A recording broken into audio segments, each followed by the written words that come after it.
Hello everyone, मैं राहुल महतो आपका बहुत बहुत स्वागत करता हूं महतो एकेडमी में। तो पिछले वीडियो में हम लोग डिस्कस किए थे टेंस के बारे में, है ना। प्रेजेंट टेंस क्या होता है, पास्ट टेंस क्या होता है, फ्यूचर टेंस क्या होता है, इसका कितने प्रकार हैं। ठीक है।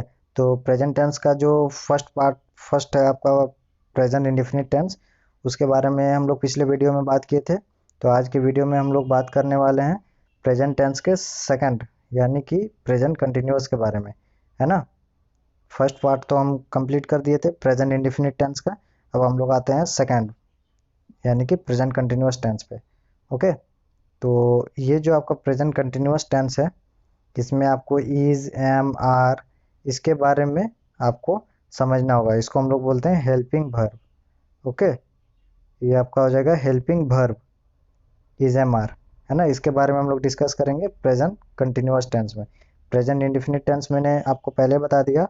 अगर आप नहीं देखें उस वीडियो को तो आप जाइए, आपको आई बटन पे आपको दिख गया होगा। आई बटन पे आपको दिख रहा होगा, आप पहले उस लिंक को क्लिक करें, आप रिडायरेक्ट हो जाइएगा प्रेजेंट इंडेफिनिट टेंस के वीडियो पे। आप उस वीडियो को देखिए, उसके बाद प्रेजेंट कंटिन्यूअस देखिए, आपको समझ में आएगा अच्छे से। एक सीरियल से अगर चलिएगा तो इस सीरीज को आप अच्छे से कंप्लीट कर पाइएगा, है ना। उसके बाद लास्ट में हम लोग तो सर्टिफिकेशन एग्जाम रखेंगे। उस एग्जाम को आप दीजिए, आपको एक सर्टिफिकेट भी प्रोवाइड किया जाएगा, ई सर्टिफिकेट, मातो एकेडमी की तरफ से। ऑलराइट। तो चलिए इस वीडियो को हम लोग आगे बढ़ाते हैं। ये हो गया प्रेजेंट कंटिन्यूअस टेंस, है ना। यानी कि इसको हम लोग और एक नाम बोलते हैं प्रेजेंट इम्परफेक्ट टेंस भी। ठीक है। तो इसको आप कैसे पहचानिएगा, पहले जो प्रेजेंट इंडेफिनिट था उसको पहचानने का अलग तरीका था। कैसे पहचान रहे हैं, अब इसको पहचानने का तरीका है रहा है, रही है, रहे हैं, है ना। तो रहा है, रही है, रहे हैं, तो इसको आप कैसे पहचानिएगा। तो जैसे मान लीजिए सवाल हो गया कि मैं जा रहा हूँ, है ना। तो आप देख लिए कि यहाँ पे है, सवाल है, मतलब सॉरी, मैं जा रहा हूँ, तो यहाँ पे आप देखिए रहा है, रही है आ रहा है ना, रहा हूँ। इसको देख के आप समझ जाइएगा कि ये प्रेजेंट कंटिन्यूअस टेंस है। ठीक है। जहां भी आपका आएगा, मैं जा रहा हूँ, मैं खा रहा हूँ, मैं गा रहा हूँ, वो गीत गा रही है, या फिर राम सो रहा है, मोहन खेल रहा है, कुछ भी हो, रहा है, रही है, जैसे आया ना, समझ जाइए कि प्रेजेंट कंटिन्यूअस टेंस में वो बनेगा, है ना। चलिए, अब जैसे आपका एक आ गया सवाल कि मैं किताब पढ़ रहा हूँ, इसको आप बनाइए, कैसे बनाइएगा। तो देखिए, इसका भी बनाने का तरीका है। ये सब्जेक्ट इज, एम, आर, ये जो सिंपल है एसरेटिव सेंटेंस जिसको बोलते हैं, सिंपल सा, जिसमें नेगेटिव या क्वेश्चन मार्क कुछ भी नहीं रहता है। तो इस टाइप के सेंटेंस को जैसे मैं किताब पढ़ रहा हूँ कैसे बनाइएगा। तो सबसे पहले सब्जेक्ट, सब्जेक्ट आपको पता है कैसे पता करना है। अगर नहीं पता है तो आप जाके उस वीडियो को देख लीजिए, प्रेजेंट इंडेफिनिट वीडियो को, आपको समझ में आ जाएगा कि सब्जेक्ट, वर्ब, ऑब्जेक्ट कैसे पहचाना जाता है। ठीक है। तो सब्जेक्ट सबसे पहले पूछ रहा है, तो सब्जेक्ट इसमें मैं का हो गया आई, है ना। उसके बाद आपको पूछ रहा है कि इज, एम, आर, है ना। तो आई के साथ क्या लगता है, तो आई के साथ क्या लगता है, इसको जानने के लिए मैंने आपके लिए एक चार्ट प्रिपेयर किया हुआ है। देखिए किसके साथ क्या लगता है, कौन सा हेल्पिंग वर्ब लगता है। जैसे आई, आई के साथ एम। याद रखिएगा जिंदगी में हमेशा कि एम जो वर्ड है वो सिर्फ आई के साथ ही लगता है, और किसी के साथ नहीं लगता है। ओके। तो एम वर्ड का तो काम खत्म हो गया, किसके साथ लगाना आप समझ गए, आई के साथ लगाना है। इसके अलावा और किसी के साथ नहीं लगाना है। ठीक है। तो अब अब देखते हैं हम लोग आर किसके साथ लगाना है ना। तो आर जो लगता है, याद रखिएगा, आर लगता है जितना भी प्लूरल फॉर्म है ना, जितना भी प्लूरल फॉर्म है सबके साथ आर लगता है। अगर आपको सिंगुलर प्लूरल भी नहीं पता है तो प्रेजेंट इंडिफिनिट वाले वीडियो में मैं अच्छे से बता दिया हूँ, आप उसमें जाके देख लीजिए कि first person, second person, third person किसको बोलते हैं, और सिंगुलर प्लूरल क्या है ना। आप फर्स्ट पर्सन, सेकंड पर्सन और सिंगुलर प्लूरल के बारे में समझ जाइएगा तो आपको आसानी होगा ये समझने में कि जो मैं बोल रहा हूँ कि आर जो है प्लूरल के साथ लगता है, तो वो आप अच्छे से समझ जाइएगा अगर उस वीडियो को आप देख लिए तो। ओके। तो अब देखते हैं हम लोग, आई के साथ एम फिक्स हो गया, आर जो है सिर्फ इतना ही के साथ लगता है ना, जो कि हम लोग बोलते हैं प्लूरल फॉर्म है। और इज जो लगता है वो सिंगुलर, और खास करके आपका थर्ड पर्सन के साथ लगता है ना। थर्ड पर्सन सिंगुलर फॉर्म के साथ आपका इज लगता है। तो आर के बारे में समझ गए, इज के बारे में समझ गए, आई के बारे में मतलब एम के बारे में तो समझ ही गए कि आई के साथ लगता है। ठीक है, इज एम आर ये जो आपका है ये सारा चीज़ आपका हेल्पिंग वर्ब कहलाता है, ये सारा हेल्पिंग वर्ब है ना। तो ये जो आप देख रहे हैं स्क्रीन पे V1 प्लस ING, इसको आप V4 भी बोल सकते हैं। वर्ब का 5 फॉर्म होता है ना। तो उस 5 फॉर्म में इसको V4 भी बोलते हैं, जिसमें V1 प्लस ING, यानी कि जैसे आपका हो गया कोई भी वर्ब, जैसे पढ़ना का क्या होता है, रीड होता है ना, और इसमें प्लस ING लगाइएगा, तो ये आपका हो गया V4 फॉर्म, है ना। V1 V2 V3 V4 V5 तक होता है, 5 फॉर्म होता है, तो उसमें से ये हो गया V4 फॉर्म, है ना। तो अब हम लोग बात करते हैं, मैं किताब पढ़ रहा हूँ, है ना, मैं किताब पढ़ रहा हूँ। तो सब्जेक्ट आपका हो गया आई, है ना, ये हो गया आई।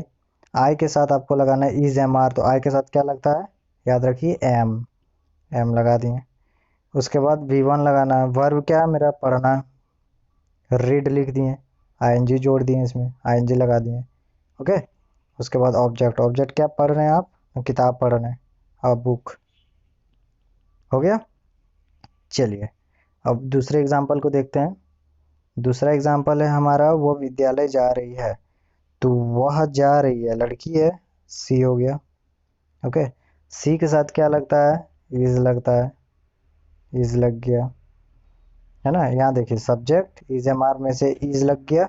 अब आता है V1, V1 आपका है जाना, जाना का क्या होता है, गो, है ना, जाना का गो होता है, लेकिन उसमें हम एक ING भी लगवा दें। तो ING जब लगा दिए तो क्या बन गया, गोइंग।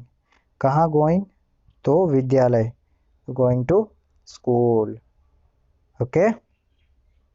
नेक्स्ट, समझ गए। चलिए अब आता है आपका निगेटिव सेंटेंस। जब कोई निगेटिव सेंटेंस आता है तो आपका ये सेम रहेगा, बस बस इज एम आर के जगह आपका नॉट लग जाएगा, है ना। ये जो आपका इज एम आर है इसके बाद नॉट लग जाएगा, क्योंकि इसमें नहीं वर्ड आ रहा है, ये देखिए नहीं वर्ड आ रहा है ना। तो इसको बनाते हैं, कैसे बनेगा चलिए देखते हैं। तो सबसे पहले आपको सब्जेक्ट बोल रहा है, सब्जेक्ट वे लोग का होता है दे, है ना। तो दे हम लिख दिए। इज एम आर लगाना है, इज एम आर में से दे के साथ क्या लगता है, आर लगता है, आर लगवा दिए, ओके।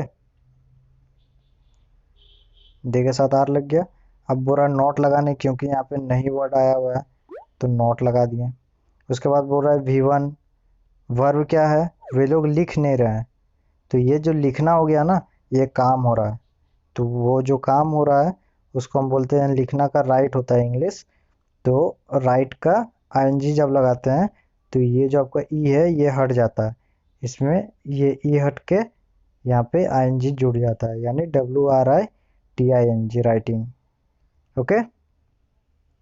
ठीक, समझ गए। अब नेक्स्ट एग्जांपल देखते हैं। ये आपका है सीता गाना नहीं गा रही, नहीं वर्ड आया, ऑब्वियसली नॉट में बनेगा। तो सबसे पहले सब्जेक्ट लिखना है हम लोग को, सब्जेक्ट सीता लिख दिए। सीता के साथ इज एम आर, देखिए एनी नेम, कोई भी नेम रहेगा तो इज, लेकिन सिंगल नेम रहा था, एक सीता है इसीलिए इज लगाएं। अगर सीता और राम गाना नहीं गा रहे हैं तो दो सब्जेक्ट आ रहा है ना, तो उसमें आर लग जाएगा, सीता एंड राम आर, ठीक है। तो इसमें कंफ्यूज मत होइएगा। तो सीता को हम सीता लिख दिए, इज एम आर में इज लिख दिए, नॉट में नॉट लगा दिए। V1 वर्ब हो रहा है गाना, ये जो गाना हो गया ना आपका, ये गाना, तो ये गाना आपका हो गया, गाना का इंग्लिश होता है सिंग, है ना, उसमें ING लगा दिए तो हो गया सिंगिंग। तो V1 में ING लगा दिए, ING, यानी V1 में हम जब ING लगा दिए तो हो गया सिंगिंग, सिंगिंग लिख दिए। क्या सिंगिंग, तो ऑब्जेक्ट, ऑब्जेक्ट मेरा क्या है, गाना, यानी कि कोई गीत है, तो अ सॉन्ग, ठीक है। Sita is not singing a song, I hope आप समझ रहे हो, ठीक है। कोई दिक्कत हो तो आप कमेंट सेक्शन में लिख सकते हो कि भाई इसमें मेरा प्रॉब्लम हो रहा है, इसमें दिक्कत हो रहा है, तो मैं उसको अच्छे से बता दूंगा एक बार, ठीक है। चलिए अब आगे बढ़ते हैं। फर्स्ट इंट्रोगेटिव सेंटेंस, है ना। तो अब इसमें देखते हैं कि फर्स्ट इंट्रोगेटिव सेंटेंस में इसका क्या फॉर्मूला है, इज एम आर वाला। तो सेम चीज़ है जो हम लोग प्रेजेंट इंडिफिनिट में पढ़े थे कि डू या डज को आगे कर देना है, बस उसी तरह इज एम आर को आगे कर देना है सब्जेक्ट के, और कुछ नहीं करना है ना। तो देखते हैं। सबसे पहले इंट्रोगेटिव आप समझ गए कि फर्स्ट इंट्रोगेटिव कैसे समझेंगे कि क्या आप क्रिकेट खेल रहे हैं।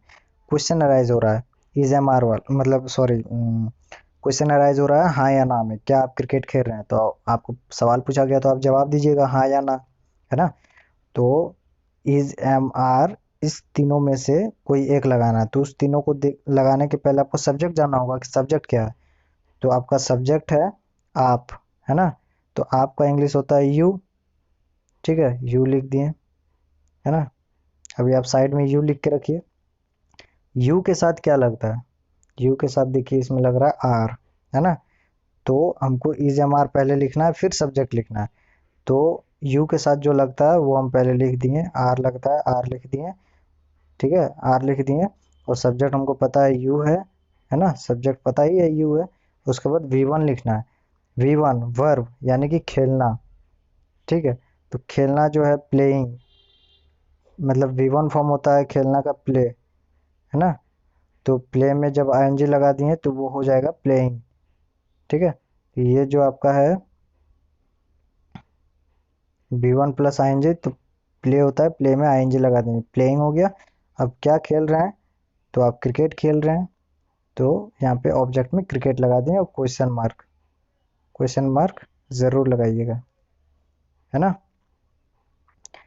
उसके बाद आता है आपका, ये तो आपका फर्स्ट इंट्रोगेटिव सेंटेंस हो गया। अब इसमें अगर निगेटिव वर्ड आ गया, क्या वह राम के साथ फुटबॉल नहीं खेल रहा है, अगर ऐसे कोई पूछता है, नहीं वर्ड आ जाता है, तब आप कैसे बनाइएगा, वो भी सेम प्रेजेंट इंडिफिनिट वाला ही कंसेप्ट है, बस इसमें आपका is am are helping verb है और कुछ नहीं, ठीक है।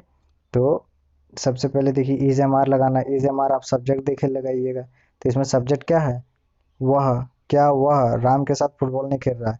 तो जो पहले आता है ना वो आता है आपका सब्जेक्ट, क्या वह, तो वह हो गया आपका, ही हो गया आपका सब्जेक्ट, है ना।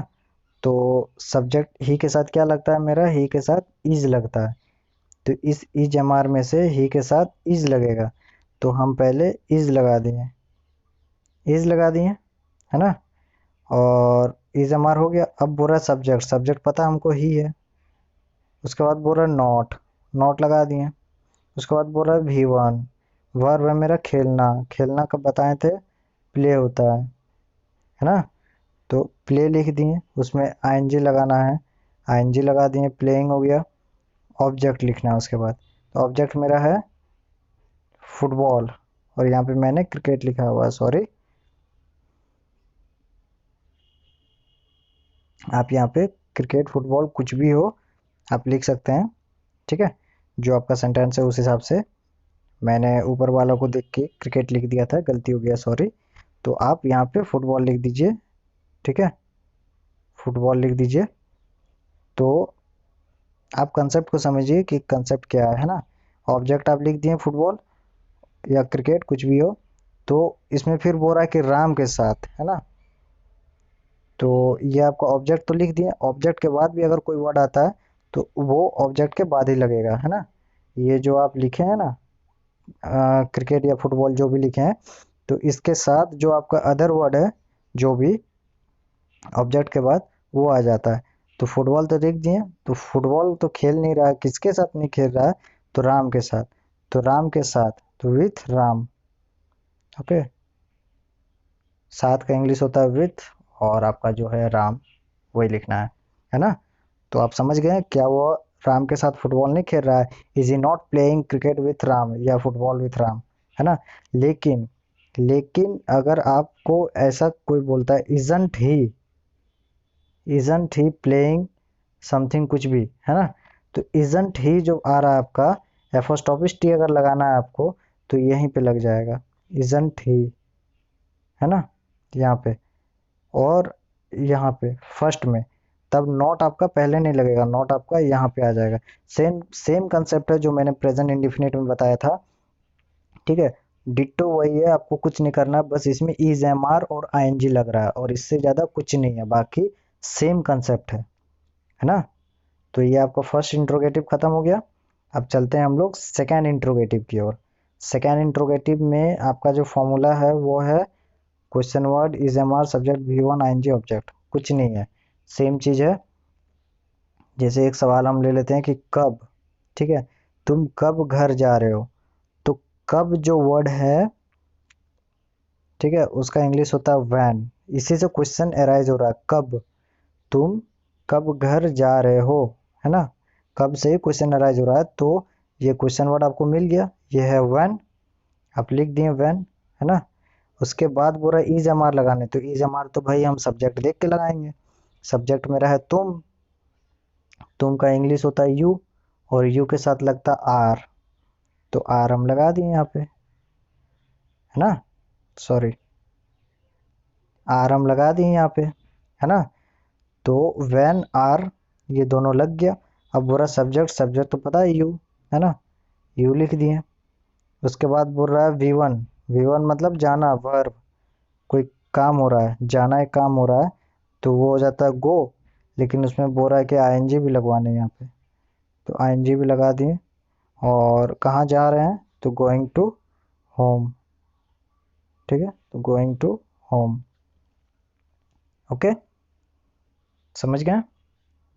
चलिए, अब नेक्स्ट एग्जांपल है आपका निगेटिव इंट्रोगेटिव, है ना। निगेटिव इंट्रोगेटिव है, तो इसमें भी आपको कुछ नहीं करना है, सेम चीज़ है, प्रेजेंट इंडेफिनिट वाला कंसेप्ट है। आप क्यों नहीं पढ़ रहे हो, है ना, तो आप क्यों नहीं पढ़ रहे हो, तो क्वेश्चन अराइज कहाँ से हो रहा है, क्यों से हो रहा है, तो क्यों पहले लिख दीजिए, ये आपका हो गया क्वेश्चन वर्ड। क्यों का इंग्लिश वाई होता है, वाई आप लिख दिए। अब बोल रहा है इज एम आर लगाने, इज एम आर हम सब्जेक्ट के अनुसार लगाएंगे, सब्जेक्ट मेरा क्या है, आपका इंग्लिश होता है यू, है ना, तो यू के साथ क्या लगता है, मेरा आर लगता है, तो यू के साथ हम ऑलरेडी आर लगा दिए हैं, लग गया। अब हो गया आपका सब्जेक्ट, सब्जेक्ट तो यू है ऑलरेडी पता है, यू, उसके बाद नॉट, तो नॉट यहाँ नहीं वर्ड है इसीलिए नॉट, नॉट लगा दिए। अब बोल रहा है V1, V1 हो गया आपका पढ़ना, रीडिंग, अगर बुक या कुछ भी रहता है, जो भी रहता है ऑब्जेक्ट में, वो हम लगा देते हैं, है ना। तो इसी के साथ हमारा ये प्रेजेंट कंटिन्यूअस भी खत्म हो गया। नेक्स्ट वीडियो हम लोग पढ़ेंगे प्रेजेंट परफेक्ट टेंस के बारे में, वो थोड़ा इंटरेस्टिंग है, उसमें V3 फॉर्म आएगा, पास्ट पार्टिसिपल, उसके बारे में हम लोग थोड़ा चर्चा करेंगे। बहुत इंटरेस्टिंग है, मज़ा आएगा आपको, ठीक है। वीडियो को आप लाइक कीजिए, शेयर कीजिए, और जितने भी फ्रेंड सर्कल में सबके साथ शेयर कीजिए ताकि सब कोई पढ़े, ओके, सबका कंसेप्ट क्लियर भी हो, है ना। तो वीडियो को अंत तक देखने के लिए आपको बहुत बहुत धन्यवाद।